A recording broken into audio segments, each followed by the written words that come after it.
अस्सलाम वालेकुम मेरे प्यारे रीडर्स। उम्मीद करती हूँ आप सब ठीक ठाक और खैर आफियत से होंगे। गाड़ी अपने सफ़र पर रवां दवा थी। हदीद गाहे बगाहे एक नज़र इसके सोते वजूद पर डाल लेता। चेहरे पर मासूमियत छाई हुई थी। स्याह चादर के हाले में लिपटा चेहरा किसी चांद की मानी चमक रहा था। सख्ती से ली हुई चादर कतरे ढीली होने के बाद बालों की चंद आवारा लटे गालों को छू रही थी, जिनको देखकर हदीद को अजीब सी जेलसी महसूस हो रही थी। कुछ पल ऐसे ही इग्नोर करता रहा। जब सब्र का बंधन टूटा तो झटके से गाड़ी एक साइड पर रोक दी। झटका लगने पर वो हड़बड़ाकर सीधी हुई थी। जब आसपास नज़र दौड़ाने पर सवाए अंधेरे और वीराने के कुछ नज़र न आया। घबरा कर हदीद की जानिब देखा जो उसे ही घूर रहा था। क्या हुआ? ऐसी क्या देख रही हो? इतना डर क्यों रही हो? नरम लहजे में इसके घबराए घबराए से सरापे को आंखों के हसार में लिए बोला। वो वो हम यहाँ क्यों रुके हैं? और ये अंधेरा?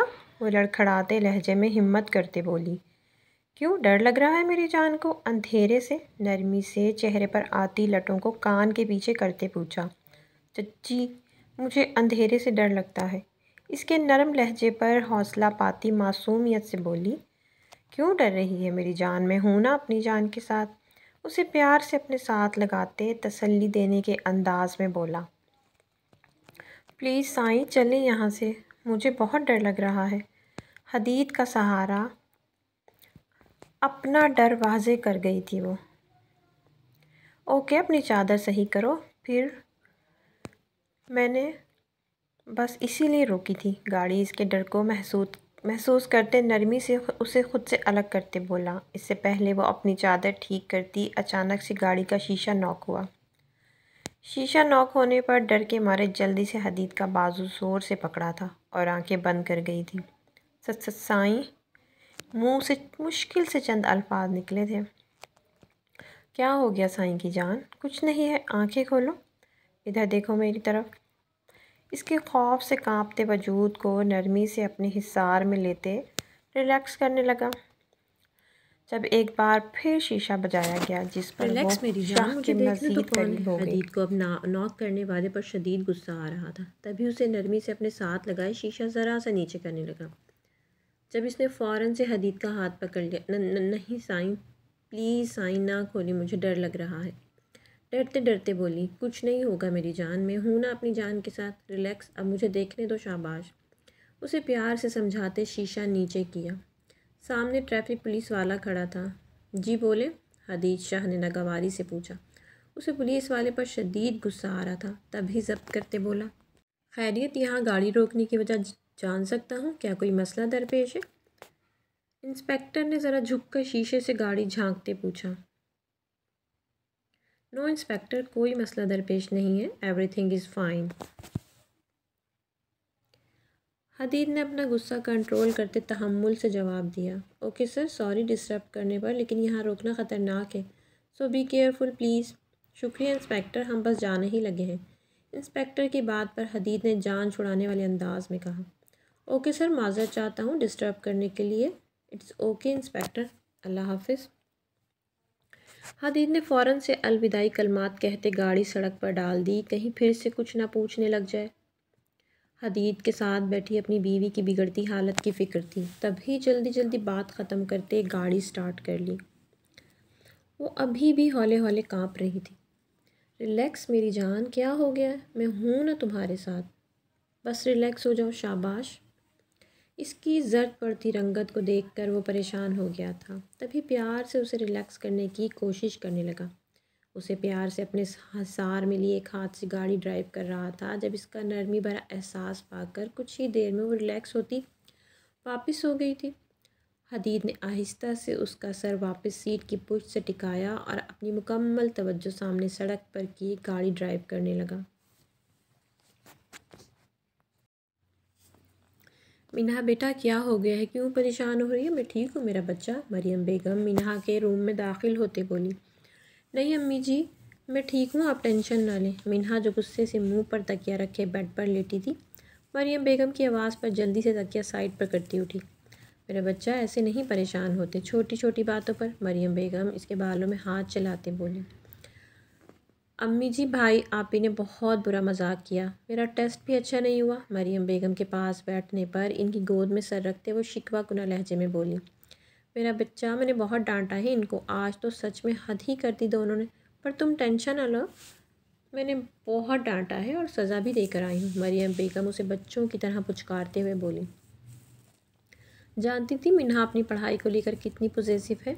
अब टेस्ट का सोच सोच कर ख़ुद को हल्कान करेगी, इसीलिए इसका ध्यान दूसरी तरफ लगाने की कोशिश करने लगी।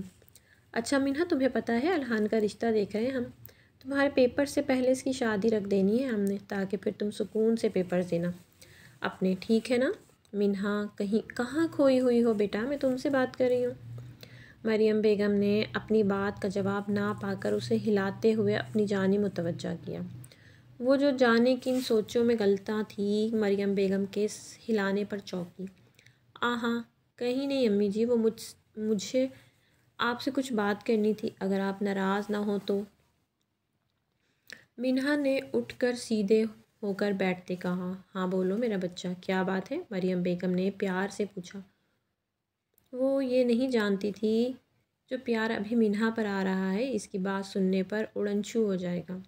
अम्मी जी, दरअसल बात ये थी कि मिन्हा ने थोड़ा पीछे को होते हुए इनको देखते तमहीद बांधी। क्या बात है मिन्हा, और ये तुम डर क्यों रही हो?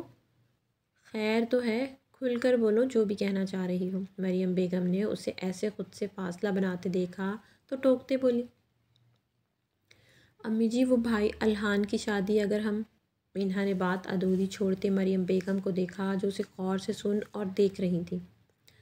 मिन्हा को इनके रिएक्शन का सोचकर ही ठंडे पसीने छूट रहे थे। आगे भी बोलो मिन्हा, क्या अगर अब के मरियम बेगम की आवाज़ में नरमी की जगह संजीदगी ने ले ली थी। अगर अम्मी जी जोबी आपी से शादी, भाई की शादी कर दें हम तो। मिन्हा ने आखिर आंखें बंद करके बात मुकम्मल कर दी। तुम्हारा दिमाग ठीक है मिन्हा, मुझे लगता है टेस्ट अच्छा ना होने का सदमा लग गया है तुम्हें, जो ऑल फॉल बके जा रही हो। मरियम बेगम गुस्से से बोलती हुई सख्त लहजे में बोली। अम्मी जी प्लीज़ एक बार ठंडे दिमाग से मेरी बात तो सुने। मिन्हा इनके इतने सख्त रिएक्शन पर गड़बड़ाते खड़ी होते मनमनाई। बस बकवास बंद, जानती हो ये खन्नास किसका भरा हुआ है तुम्हारे दिमाग में। मगर तुम मेरी एक बात अच्छे से सुन लो मिन्हा, जो तुम सोच रही हो और जिसने जिसने ये तुम्हारे दिमाग में भरा है वो चाह रही है कभी नहीं होगा, कभी नहीं होगा ये, समझी। इसलिए तुम अपनी पढ़ाई पर तवज्जो दो, बेहतर यही है तुम्हारे लिए। मरियम बेगम ने गुस्से में मिन्हा को अच्छी खासी झाड़ पिला दी थी। अम्मी जी इसमें हर्ज ही क्या है, और मुझसे आप ही जोबी ने नहीं कहा, सच्ची। मिन्हा धीमे लहजे में बोली। बस मिन्हा बकवास बंद, अब मैं तुम्हारे मुंह से ये सब ना सुनूं, अपनी पढ़ाई पर तवज्जो तुम समझी। मरियम बेगम ये कहते ही कमरे से वॉकआउट कर गई। अम्मी जी मेरी बात तो। मिन्हा पुकारती रह गई मगर उन्होंने इसकी बात अनसुनी करती चली गई। अब मैं क्या करूं, अम्मी भी खफा हो गई और भाई का काम भी नहीं बना। ये सोचते मिन्हा सर हाथों में गिराए बेड पर बैठ गई। हाँ, शाम को जब अब्बू आ जाएंगे तब अम्मी अब्बू जब इकट्ठे बैठे होंगे इस वक्त फिर से कोशिश करूँगी। हाँ ये सही रहेगा। आगे का प्लान सोचते ख़ुद को नॉर्मल करने लगी। जाने हदीद उठो, हम पहुँच गए हैं घर। गाड़ी गेट से अंदर ले जाकर रोकते उसे जगाने लगा। वो जो कुछ पल सुकून के मैसर हुए तो सब कुछ भुलाए सुकून की से नींद की वादी में गुम थी। इसके जगाने पर गड़बड़ा कर सीधी हुई, अपने आसपास देखने लगी जब नज़र गाड़ी का दरवाज़ा खोले खड़े हदीद पर पड़ी। क्या हो मेरी जान, को क्या देख रही हो? घर आ गया है, चलो आओ अंदर चले। इसे हाथ से पकड़कर गाड़ी से निकालते बोला, चलो आओ। गाड़ी का दरवाज़ा बंद करते उसे अपने हसार में लिए अंदर की जानिब बढ़ा। वो खामोशी से आसपास का जायज़ा लेती हदीद के साथ चलने लगी। सलाम साहब जी। सलाम बीवी जी। वालेकुम अस्सलाम रज़िया, तुम सोई नहीं अभी तक? सलाम का जवाब देते मुलाजमा से सवाल किया। नहीं साहब जी, मैं तो सो गई थी, अभी आपकी गाड़ी का हॉर्न बजा तो आँख खोल दी। अच्छा ठीक है। मुलाजमा की बात सुनते अपने रूम की तरफ बढ़ा था जब मुलाजमा की आवाज़ पर रुका। इसके साथ ही उसे भी रुकना पड़ा, बिल्कुल किसी रोबोट की तरह। वो खामोशी से इसके साथ साथ चल रही थी। जहाँ वो रुकता वो भी रुक जाती, जहाँ वो चलता वहीं वो भी कदम आगे बढ़ा देती। साहब जी खाना लगाऊं या चाय लाऊं? नहीं, अभी बस मुझे सोना है सुकून से और सुबह आकर अपना सारा काम खामोशी से कर जाना। हमें डिस्टर्ब मत करना, नाश्ता खुद बीबी जी बना देंगी। जब हम जागेंगे क्यों जाना, कर लोगी ना? आखिर में इससे मुखातिब होते सवाल किया। वो जो कच्ची नींद की वजह से बमुश्किल खड़ी थी फ़ौरन से असबाब में सर हिलाने लगी। गुड, तो तुम जाओ। अब रज़िया मुलाजमा को जाने का कहते उसे लिए अपने रूम में दाखिल हुआ। रूम आते ही वो वॉशरूम में फ़्रेश होने चला गया। हदीद के जाते ही इसने सर उठाकर इधर उधर का जायज़ा लिया। खूबसूरती और नफासत से सजा कमरा जिसमें जहाज़ी साइड बेड खूबसूरती से सेट किया हुआ था। एक तरफ सिंगल सोफ़ा कम बेड नुमा सोफ़ा रखा हुआ था, एक कोने में राइटिंग टेबल सेट किया हुआ था। इसके साथ ही एक बुक शेल्फ बनी हुई थी जिस पर तरतीब से फ़ाइलें सेट की हुई थी। कमरे का जायज़ा लेती ही वो खामोशी से सोफ़े पर टिक गई। जब कुछ देर बाद हदीद फ्रेश सा वॉशरूम से निकला। तो वहाँ क्यों बैठ गई जाना, यहाँ आओ मेरे पास। बेड पर बैठते उसे अपने पास आने का इशारा करते बोला। वो आहिस्ता से डरते डरते छोटे छोटे कदम लेती उसके करीब जाकर रुक गए। लेट जाओ इधर आकर मेरी जान, आज मैं बहुत थक गया हूँ, मेरी थकान बस तुम्हारा वजूद ही उतार सकता है। उसे अपने पास लिटाते खुद भी करीब लेटते बोला। इसकी आवाज़ की नरम और इसकी बात सुनकर डर से कांपने लगी थी। वो जानती थी सुकून के जो चंद पल मैसर हुए थे बस अब ख़त्म हो गए हैं। क्या हुआ जान, कांप क्यों रही हो? डरो नहीं, आज कुछ नहीं कहूँगा अपनी जान को। सो जाओ बस और मुझे भी सुकून से सोने दो।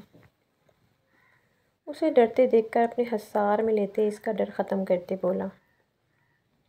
इसकी चादर उतारकर साइड पे रखते इसके बालों को कैचर की कैद से आज़ाद किया जो कैचर से निकलते ही किसी आबशार की तरह तकिए पर बिखर गए थे, और आहिस्ता आहिस्ता इसके लंबे बालों में उंगलियां चलाने लगा जिनको हदीद ने खुद ही इसकी चादर उतारने से आज़ाद किया था।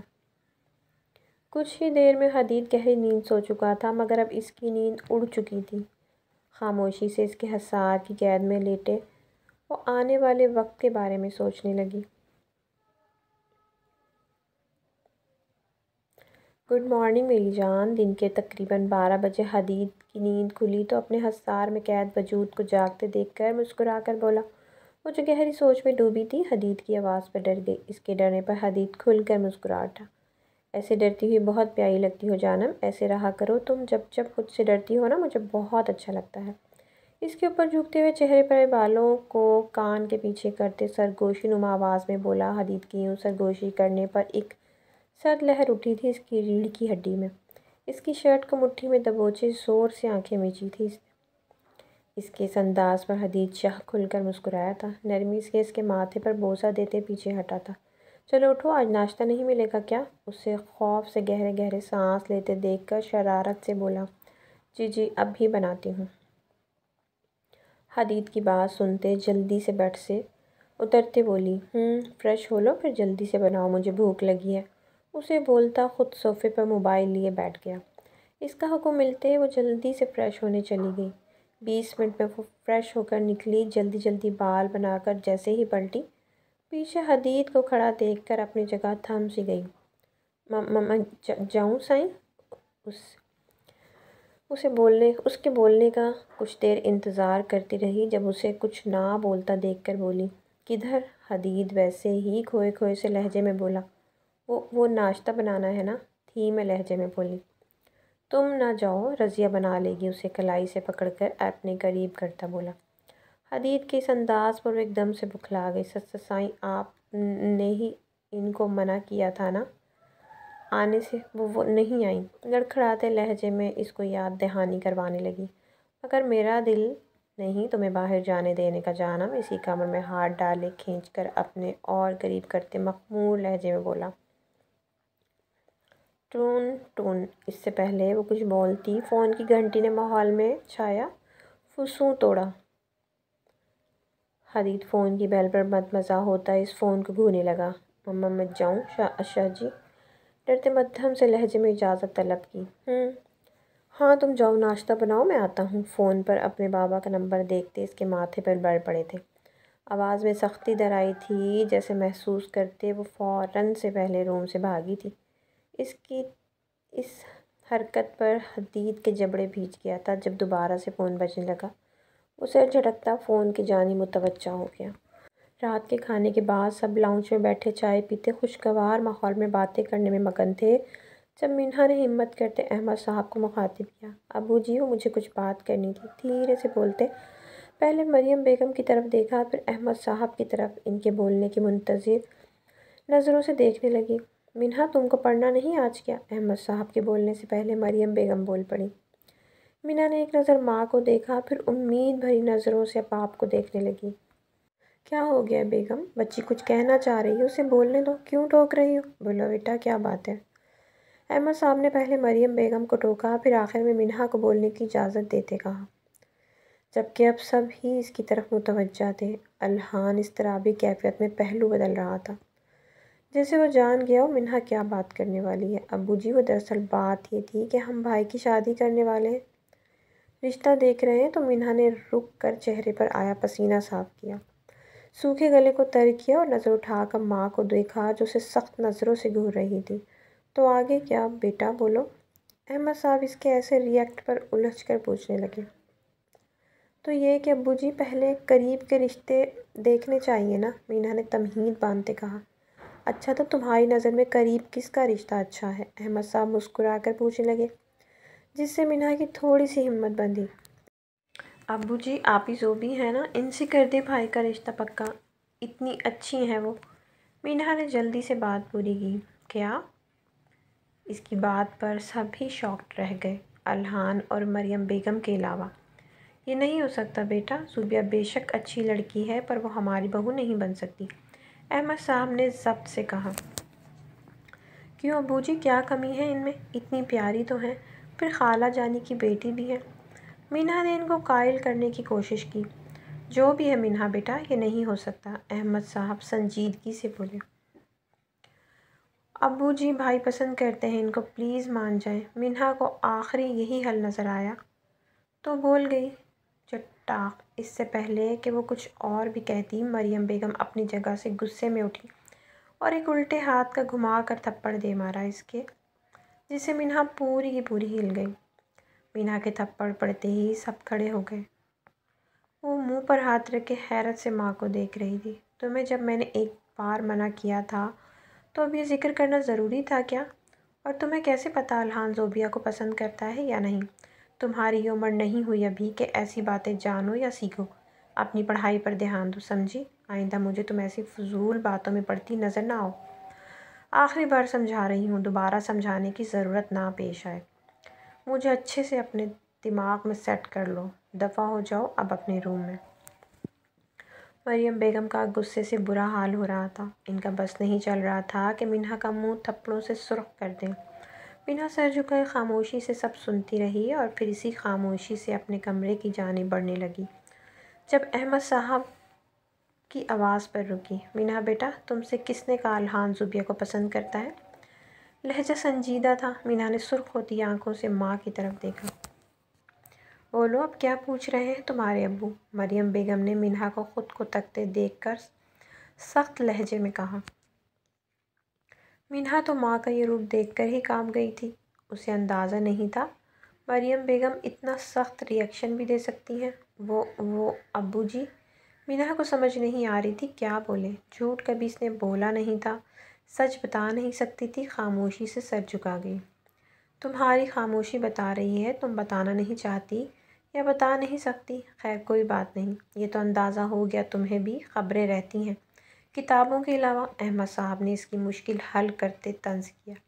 अब्बू जी प्लीज़ एक बार सोच लें। मिन्हा फिर आहिस्ता से मिनमिनाई। दफ़ा हो जाओ मिन्हा, मेरी नज़रों से दूर, मुझे अपनी शक्ल मत दिखाना, समझी? मरियम बेगम इसके फिर से वही बात दोहराने पर गुस्से से खौलती चीख पड़ी। अम्मी जी प्लीज़ ऐसे ना कहें, प्लीज़, आई एम सॉरी, मैं अब नहीं कहूँगी, प्लीज़ आप मुझसे खफा ना हो, प्लीज़ अम्मी जी, आपकी मिन्हा मर जाएगी ऐसे तो। मरियम बेगम की आखिरी बात पर मिन्हा तड़प ही तो उठी थी। फ़ौरन मरियम बेगम के कदमों में बैठकर इनको मनाने लगी। इससे कहाँ बर्दाश्त होना था माँ का रूठना। मिन्हा, अगर तुम अभी ना गई रूम से तो मैं तुम्हारी कभी शक्ल नहीं देखूँगी। मरियम बेगम भी आज पत्थर बनी बैठी थी। लाडली बेटी के कदमों में बैठने पर भी नहीं पिघली। अम्मी जी, मिन्हा ने हैरत से माँ को देखा जो मुंह मोड़ कर बैठ गई थी। मिन्हा उठ जाओ अभी तुम, परीक्षा ने आगे बढ़कर बाजू से पकड़कर खड़ा करते कहा। मिन्हा जाओ, सुनाई नहीं दे रहा। मिन्हा तो बुद्ध बनी बस माँ को देखी जा रही थी जब परीक्षा ने फिर से पकड़कर हिलाया। मिन्हा जल्दी से सर झुकाए अपने रूम की तरफ भागती चली गई। परीक्षा के हिलाने पर जैसे सकता टूटा था इसका। कसम खुदा का, अब ये कल के बच्चे हमें समझाएंगे। मरियम बेगम का गुस्सा किसी तौर कम नहीं हो रहा था। चलें अब बस भी करें बेगम, रिलैक्स हो जाएं प्लीज़। रूम में आराम करें चलकर, और तुम सब भी जाओ आराम करो जाकर। अहमद साहब ने मरियम बेगम को आराम करने की कोशिश करते कहा और आखिर में इन सब को भी जाने का बोलते मरियम बेगम को लिए रूम की तरफ बढ़ गए। मगर जाते जाते अलहन पर नज़र डालना ना भूले जो इन सब में बिल्कुल खामोश बैठा सबको सुन रहा था, देख रहा था। हैरान भी थे मरियम बेगम के मिन्हा को थप्पड़ मारने पर आज अलहान ने कोई रिस्पॉन्स नहीं दिया, जबकि वो तो मिन्हा की ज़रा सी तकलीफ़ पर घर सर पर उठा लेता था। कुछ सोचते सर झटक कर मरियम बेगम को लिए चले गए। आहिस्ता आहिस्ता सभी अपने अपने रूम्स की तरफ बढ़ गए और लाउंज खाली हो गया। वहाँ सिर्फ अगर कोई रह गया था तो अलहान, जो गहरी सोच में डूबा हुआ था। साईं, नाश्ता तैयार है, कर ले, आहिस्ता से दरवाज़ा नॉक करते धीमे लहजे में बोली। हदीज जो भी फ्रेश होकर निकला था इस आवाज़ पर पलटा। इधर आओ। वो जो उंगलियों को चटक रही थी हदीज के बुलाने पर आहिस्ता से छोटे छोटे कदम लेती इससे कुछ फासले पर रुकी। जी साईं, ये टाई बांधो। मेरे हाथ में पकड़ी हुई टाई इसकी तरफ बढ़ाते बोला। आंखों में साफ शरारत थी। वो यही समझ रहा था उसे नहीं बांधनी आती। तभी शरारत से बोला, जी मैं साईं। झटके से सर उठाती हैरत से बोली, हाँ तुम, क्यों नहीं बांधनी आती? तमस्सुक उड़ाते लहजे में पूछा। जी आती है, ऐसी बात नहीं है साईं। लाए मैं बांध देती हूँ। इसकी बात पर ख्वामुखा शर्मिंदा होते बोली। ओ अच्छा जी, तो लो बांधो। एक आईब्रो उठाते तंजिया लहजे में बोलते टाई इसकी तरफ बढ़ी, जैसे इसने आराम से पकड़ते हदीद के गले में डालकर बांधने लगी। बहुत इम्तनाक से वो टाई बांध रही थी, जबकि हदीद की नज़र इसके चेहरे का तवाफ़ कर रही थी, जिसे वो बखूबी महसूस करते नर्वस हो रही थी। ये बांध दी साईं। हदीद की नज़रों से घबराते जल्दी से पीछे हुई। जल्दी में पीछे होने पर अचानक से पाँव मुड़ने पर गिरी थी। इससे पहले कि वो ज़मीन बोस होती, हदीद ने उसे कमर से थामे अपनी तरफ खींचा, जिसके नतीजे में वो इसके चौड़े सीने से जा लगी। इतनी भी क्या जल्दी है जाना हमसे दूर भागने की, जबकि जानती भी हो तुम मुझसे दूर नहीं जा सकती। मुस्कुराते लहजे में इसको अपने सीने से लगाए कान के करीब झुके बोला। एक इसकी बात पर अंदर तक कांप कर रह गई थी, मगर जाहिर नहीं होने दिया और सरअत से इससे अलग हुई। वो नाश्ता साईं ठंडा हो गया होगा, मैं गरम करती हूँ जाकर। रुको, मैंने कहा जाने को। उसे फिर से भागने पर तोलते देखकर सख्त लहजे में बोला, जबकि हदीद को इसकी पहले वाली हरकत याद आने पर आंखें सुर्ख होने लगी थी इसकी। आहिस्ता आहिस्ता से करीब आकर रुका, फिर नरमी से इसका चेहरा ऊपर किया। जाना, मैं तुम पर गुस्सा नहीं करना चाहता, पर तुम क्यों चाहती हो मैं गुस्सा करूं? नरम मगर सर्द लहजे में बोलते इसकी रूह फना कर गया था वो। मैं बस चुप, कुछ मत कहना। इसको बोलते देखकर उंगली इसके नाजुक होंठों पर रखी खामोश करवा गया। खैर चलो नाश्ता कर लें, फिर मुझे कहीं जाना है। कुछ याद आने पर उसे अपने हसार में लिए बाहर की जानिब बढ़ा। हदीद के पल पल बदलते रवैये पर गुमसुम सी इसके साथ खींची चली गई।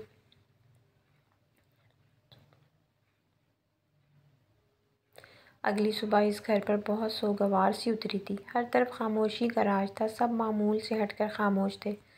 मिन्हा नहीं उठी क्या? इसके स्कूल का वक्त हो रहा है। आमना को दस्तरखान लगाते देखकर परीक्षा ने पूछा। पता नहीं, मैं नहीं गई इसके रूम में आप ही, आमना ने मुंह बनाकर कहा। अच्छा जाओ उठाओ उसे, पहले तो इस वक्त तक आ जाती है। उठकर परीक्षा नाश्ते के बर्तन रखते बोली। मैं नहीं जा रही आप भी, आप चली जाओ खुद, आमना ने मुंह बिगाड़ते कहा। क्या हो गया आमना, कम से कम तुम तो ऐसे ना करो। ऐसा भी क्या जुर्म कर दिया इसने? और वैसे भी मुझे लगता है ये बात मीना ने किसी के कहने पर कही है, वरना उसे क्या पड़ी थी अम्मी को नाराज़ करने की। ना ही वो बेवजह कभी ऐसा करती है। परीशा ने आमना को समझाते साथ अपने ख्याल का इजहार करते कहा, जो भी है आपी, इसने अम्मी का दिल दुखाया है, मैं नहीं जा रही इसके रूम में। आमना की सुई वहीं अटकी हुई थी। अच्छा मैं खुद ही जाती हूँ, परीशा ने आमना को टस से मस ना होते देखकर कहा। इससे पहले परीशा मिन्हा के रूम में चली जाती, वो खुद ही आ गई, चादर अच्छे से लिए, बैग कंधे पर डाले, स्कूल के लिए बिल्कुल तैयार थी। लो मिन्हा, मैं तुम्हें ही जगाने आ रही थी, तुम खुद ही आ गई, चलो आओ नाश्ता करो। नहीं आप ही, मुझे भूख नहीं है, वैसे भी लेट हो गई हूँ, अब चलती हूँ, मीना ने धीमे लहजे में कहा और गेट की तरफ बढ़ने लगी जब परीशा की आवाज़ पर रुक गई। तुम ठीक हो मीना? ये चेहरा क्यों इतना सुर्ख पड़ रहा है और आंखें भी सुर्ख हो रही हैं? तबीयत ठीक है तुम्हारी? लाउंज में बैठी मरियम बेगम के भी परीशा की बात पर कान खड़े हुए थे। जी ठीक हूँ आप ही, अल्लाह हाफिज़, आहिस्ता से जवाब देती जल्दी से बाहर की तरफ बढ़ गई। कहीं परीशा चेक ना करने लग जाए और उसे पता लग जाता कि मिन्हा को बुखार है तो कभी स्कूल जाने ना देगी उसे। इसी डर से जल्दी से चली गई, नाश्ता किए बगैर ही चली गई। वो तबीयत भी ठीक नहीं लग रही थी इसकी मुझे। किचन में आती मरियम बेगम को देखकर परीशा बोली, तो करवा कर भेजना था, क्यों जाने दिया? मरियम बेगम भी फिक्रमंदी से बोली, आखिर माँ है और बेटी भी लाडली तो फिक्र तो बनती है, कहा था अम्मी पर रुकी ही नहीं। परीशा ने आहिस्ता से बताया, कोई बात नहीं, अब ऐसा भी कोई अनोखा काम नहीं हुआ आप ही जो आप अम्मी को परेशान कर रही हैं। कुछ नहीं होता, उसे खा लेगी स्कूल की कैंटीन से।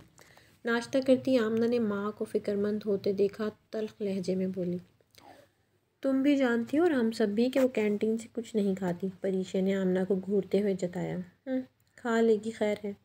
आमना सर झटक कर नाश्ता करने लगी। मरियम बेगम फिक्रमंदी से जाकर लाउंज में बैठकर मीना के लिए दुआ करने लगी। इनका दिल बहुत घबरा रहा था, माँ थी, औलाद की तकलीफ़ बर्दाश्त नहीं कर पा रही थी।